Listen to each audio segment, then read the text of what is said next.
បងប្អូនណាខ្លះដែលកំពុងតែជួបបញ្ហាទឹកដោះតិចអត់ច្រើនទោះបីខំប្រឹងហូបចុកគ្រប់គ្រាន់ប៉ុណ្ណាកូននៅតែទឹកដោះអត់ឡើងកូនបើខ្វះកូនបើអត់គ្រប់គ្រាន់ហើយសុខភាពពួកអត់សូវល្អអត់សូវមានកម្លាំងបងប្អូនអ្នកគ្នាខ្ញុំរីកមិនដល់បងប្អូនគ្នាញ៉ាំវីតាមីន 3 មកនេះគឺល្អខ្លាំងមែនតើសម្រាប់ស្ត្រីដែលគាត់ក្រោយពេលសម្រាប់កូនណាបងប្អូនអ្នកគ្នាខ្ញុំរីកមិនបងប្អូនគ្នាញ៉ាំវីតាមីន 3 មុខនេះគឺល្អខ្លាំងមែនតើសម្រាប់ស្ត្រីគាត់កំពុងតែបាក់ដល់កូនហើយចង់ឲ្យទឹកដោះច្រើនចាអញ្ចឹង3មុខនេះគឺមានប្រភេទវីតាមីនដែល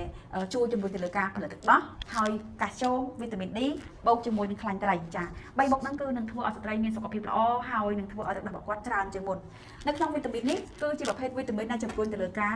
ផលិតទឹកដោះក្នុងករណីស្ត្រីគាត់ហូបចុកបានគ្រប់មុខគាត់នៅតែអត់មានទឹកដោះគឺគាត់អាចញ៉ាំជាមួយវីតាមីននេះបានដោយសារវាមានសារធាតុជួយទៅដល់ការជំរុញឲ្យកពេញទឹកដោះនឹងមានការផលិតបានច្រើនជាងមុនចាអញ្ចឹងមួយទៀតគឺវីតាមីន D បូកជាមួយកាល់ស្យូមហេតុអីបានស្ត្រីក្រោយពេលសម្រាប់កូនបំផុតដោះគឺចាំបាច់ក្នុងការញ៉ាំដោយសារតែនៅពេលដែរគាត់បំផុតដោះកូនរបស់គាត់នឹងបឺតសារធាតុកាល់ស្យូមពីឆ្អឹងរបស់គាត់ក្នុងករណីបើសិនគាត់ខ្វះកាល់ស្យូមណាអញ្ចឹងការបន្ថែមកាល់ស្យូមគឺសំខាន់ដែលការពារគាត់កុំឲ្យខ្វះកាល់ស្យូមការពារគាត់កុំឲ្យពុកឆ្អឹងទៅថ្ងៃក្រោយអញ្ចឹងនៅពេលគាត់ចាស់ទៅគាត់ប្រឈមមុខនឹងបញ្ហាពុកឆ្អឹងបើសិនជាគាត់អត់បានញ៉ាំសារធាតុកាល់ស្យូមឬក៏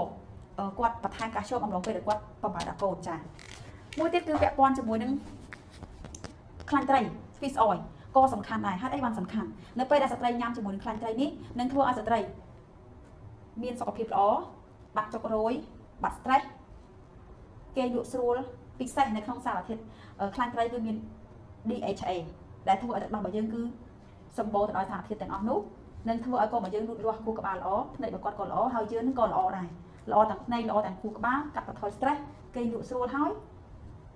តាក់ទងជាមួយសរសៃឈាមបេះដូងក៏ល្អដែរអញ្ចឹង3មុខនេះគឺល្អខ្លាំងមែនតើសម្រាប់ម៉ាម៉ាដែលគាត់បំរើកូននៅទឹកដោះហើយអត់មានទឹកដោះអញ្ចឹងអាចញ៉ាំជាមួយនឹងវីតាមីន 3 មុខនេះបានអរគុណ